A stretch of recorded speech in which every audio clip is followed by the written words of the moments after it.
இந்த வெண்டைக்காய் ஷைனியாக இருக்கும். கடையில் போட்டு இப்படி வச்சுட்டு இருப்பான். ஒரு டிஷ்யூவோ ஒரு காட்டனோ ஒரு plain water, just plain water மட்டும் இப்படி பண்ணிவிட்டு இதில் மட்டும் ரப் பண்ணால் போதும். இங்கே பாருங்கள், இந்த க்ரீன் கலர் வருது. அவன் ஏமாற்றுவான் நம்மளா, இது வந்து இப்படி தான் ஹைப்ரிடு சூப்பராக இருக்கும் அப்படின்னு சொல்லலாம். தயவுசெய்து எதுவும் ஏமாந்துட வேண்டாம். இதே போல தான் மிளகாவும், இது இயற்கையாக வந்த மிளகாய். இதுலேயும் அதே க்ரீன் தான் யூஸ் பண்ணுறாங்க. இது எல்லாமே வந்து ப்ரிசர்வேட்டிவ் தான்.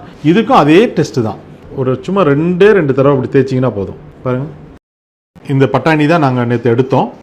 நேச்சுரல் ப்ராடக்ட் இது. இது வந்து கலப்படம். இது பார்த்தோம்னா ரெண்டுமே பாருங்கள். ஸோ இது எப்படி நம்ம கண்டுபிடிக்கலாம்? பிளைன் வாட்டர் ஒரு கொஞ்சம் அளவுக்கு வந்து இதை மட்டும் நீங்கள் போட்டிங்கன்னா போதும். இது பாருங்கள், இது 5 நிமிஷம் ஆயிடுச்சு.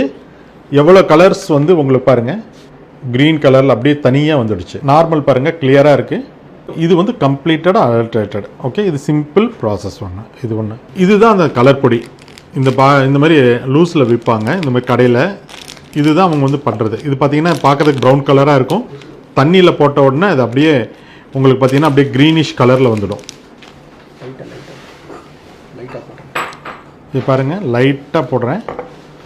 ப்ரௌன் கலரில் இருக்கும். இந்த கலர் துளுன்னு போட்டாவே போதும். இது பார்த்தீங்கன்னா ஃபுல் ஆஃப் க்ரீன் கலரில் அப்படியே மாறிடும். சும்மா துளியூ தான் போட்டேன். இவ்வளவும் கெமிக்கல் தான். நான் ஆட் பண்ணது ஒரு சிட்டிகை கூட கிடையாது. அதில் என்ன பண்ணுவாங்க, இந்த மாதிரி இயற்கை பீன்ஸ் வந்து எடுத்து காயாமல் இருக்கிறதுக்காக, ட்ராவல் பண்ணுறப்போ காயாமல் இருக்கிறதுக்காக இப்படி போட்டு ஊற வச்சுடுவாங்க. அவங்க பக்கெட்டில் நிறையா போட்டு இந்த மாதிரி ஊற வச்சுடுவாங்க. ஸோ இது நைட் ஃபுல்லாக வச்சுன்னா அது அழகாக நல்லா கோட்டிங் மாதிரி ஆகிடும்.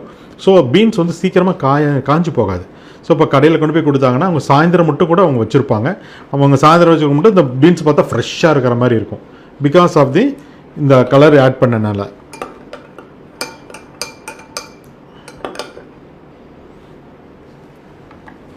அடுத்தது இதே போல் பார்த்தோம்னா நம்ம காமன் ஹவுஸ் ஹோல்டு, நம்ம வந்து காய்கறிகள் மார்க்கெட்டில் போய் பார்க்குறப்ப பார்த்தோம்னா வெண்டைக்காய்.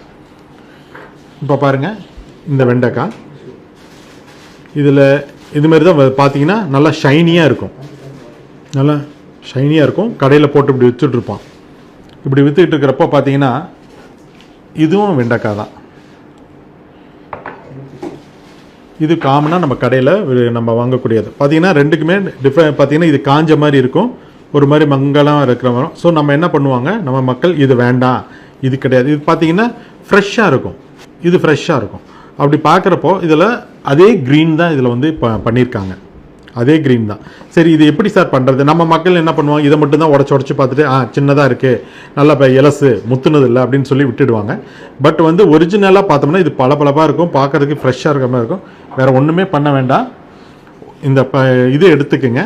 ஒரு டிஷ்யூவோ ஒரு காட்டனோ ஒரு plain water, just plain water மட்டும் இப்படி பண்ணிவிட்டு ஜஸ்ட் இதில் மட்டும் ரப் பண்ணால் போதும். உங்களுக்கு சந்தேகம் வந்துன்னா இது ரப் பண்ணோம்னாவே போதும். இங்கே பாருங்கள், இந்த க்ரீன் கலர் வருது.